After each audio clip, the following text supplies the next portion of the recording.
Isso é de uma burrice, de uma ignorância, que a gente fica assim impressionado. Mas as pessoas que são influenciadas pelo demônio, elas são capazes das piores burrices. Apesar da sua traição, apesar da sua covardia, apesar da sua safadeza, apesar da sua mesquinharia, apesar da sua vileza, apesar de você ser um verme. As pessoas vão simplesmente dizer, olha, nós temos que aproveitar a vida, temos que ter coisas boas, temos que procurar viver felizes, né? Traidor, herege, safado, imoral, adúltero.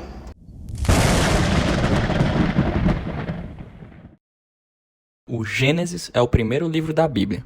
Ele é amplamente aceito pelas maiores religiões do mundo. Não só os cristãos, mas também os judeus e os muçulmanos acreditam que o que está ali é verdade absoluta. Vamos falar desse livro e para hoje vamos começar falando da árvore do conhecimento do bem e do mal. O que ela significa na vida real e o que ela significa hoje em dia para nós. No início, Deus criou tudo, incluindo o homem e a mulher. Ele criou os animais e também várias árvores.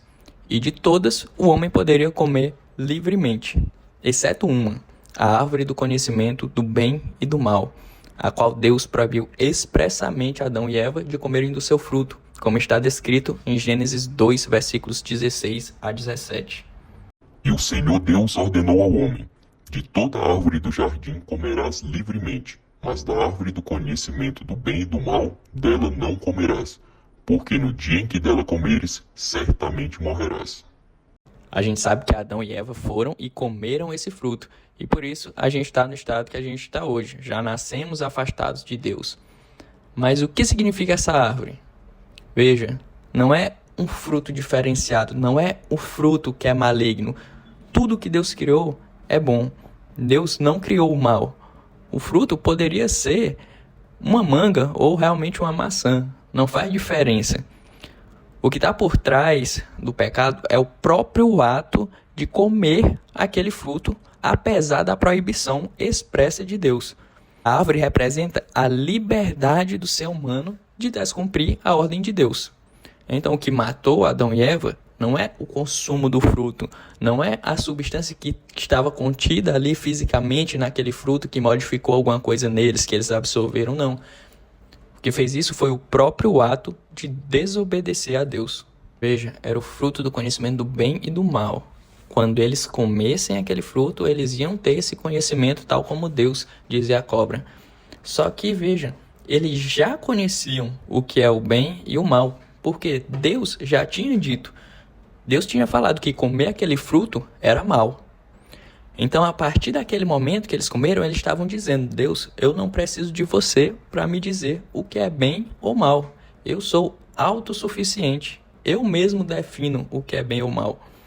Esse é o pecado do orgulho. O primeiro pecado é o mesmo que fez Lúcifer ser expulso do paraíso. Muitas pessoas, inclusive, se perguntam, se Deus sabia que Adão e Eva iam comer do fruto, por que ele o criou em primeiro lugar? E isso aqui explica muita coisa. Porque não é o fruto, independente do que fosse a ordem, o que está implicado ali é a liberdade. Deus nos amou tanto que nos criou livres para amá-lo, para obedecê-lo ou não.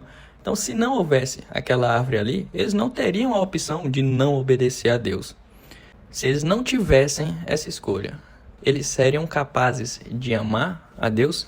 Existe amor se não tem dificuldade nenhuma? Se essa é a única opção? Se é fácil amar, qual mérito há nisso? Se é a única coisa que você pode fazer, se você não pode escolher não amar. Por isso também que a cruz de Jesus foi o maior ato de amor, porque também foi o mais difícil. Ao contrário da árvore do conhecimento do bem e do mal, Gênesis também cita a árvore da vida, que é Jesus, que é a cruz. Essa é a árvore da vida que precisamos comer para obter novamente a vida.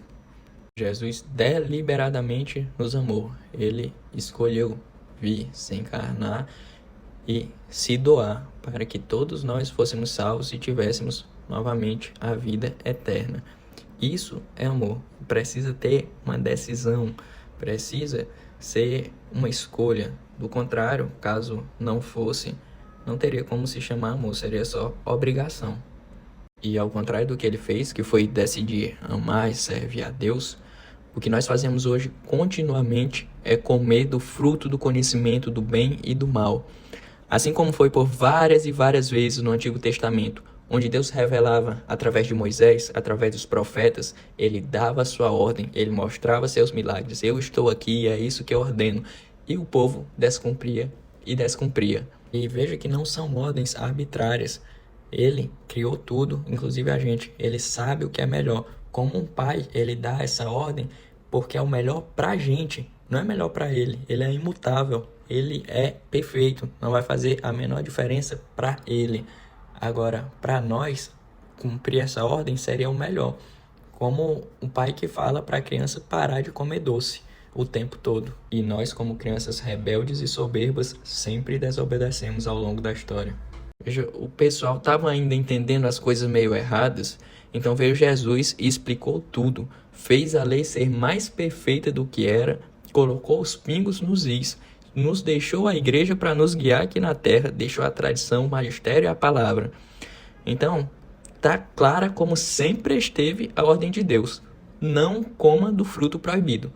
Não faça sexo antes do casamento. Não roube, não mate, não adultere, não mate uma criança, ainda mais no ventre da sua mãe. Esse é o fruto proibido atualmente. E vemos que nós humanos continuamente comemos e queremos comer mais dele. É impossível você viver sem sexo antes do casamento? Por milênios foi assim. Muitos e muitos santos e santas foram virgens, inclusive, a vida toda. Não trocaram a ordem de Deus por prazeres temporários. Veja, ainda que seja por 100 anos de sexo desregrado, ainda terá sido um prazer temporário. E após esses 100 anos virão mais 100 e mais 100 e mais 100 e mais 100 e mais 100 e mais 1000 e mais 1 milhão. E nunca vai acabar o choro e o ranger de dentes. O pagamento por esses 100 anos de prazer temporário é muito caro. O salário do pecado é a morte, e a morte eterna. Mas novamente esse não precisa ser o nosso destino. Uma pessoa veio para nos livrar disso. O próprio Deus que se encarnou em Jesus Cristo se fez humano para dar o exemplo.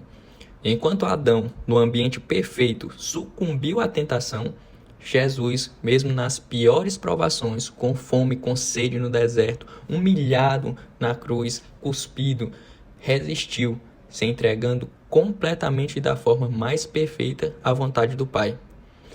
Veja, Jesus era uma pessoa também. Ele comia, bebia, sentia dor. E na cruz, sofrendo as piores dores inimagináveis e as piores humilhações possíveis, os guardas, os fariseus e a população ao redor falaram: se é o Filho de Deus, desça da cruz. Você diz que salva os outros, mas não a si mesmo. Prove que é o Filho de Deus, se salve, desça da cruz. Agora, imagine como Jesus não foi tentado nesse momento realmente a simplesmente descer da cruz, acabar com aquilo ali. Como pessoa, ele poderia comer do fruto do bem e do mal, virar as costas para o Pai. Mas não. O que ele disse foi: Pai, se for possível, afasta de mim esse cálice. Contudo, não seja como eu quero, mas sim como tu queres. Seja feita a vossa vontade. Ao contrário de Adão, Jesus deixou o Pai decidir o que ele devia fazer. Já a sociedade atual quer que sejamos como Adão e não como Jesus. Dominada por demônios, e isso vai ser o tema de mais vídeos, essa sociedade nos faz achar que são coisas normais esses pecados de orgulho, luxúria, gula e muitos mais, através de bonitos bordões como se ame, se conheça, se liberte. Essa sociedade é a cobra que enganou Adão e Eva. E esse canal, se Deus quiser, com a ajuda do Pai, do Filho e do Espírito Santo, vai continuamente esmagar as mentiras dessa grande cobra chamada mundo moderno. Como sempre, deixe o seu like, fique à vontade para perguntar ou comentar abaixo.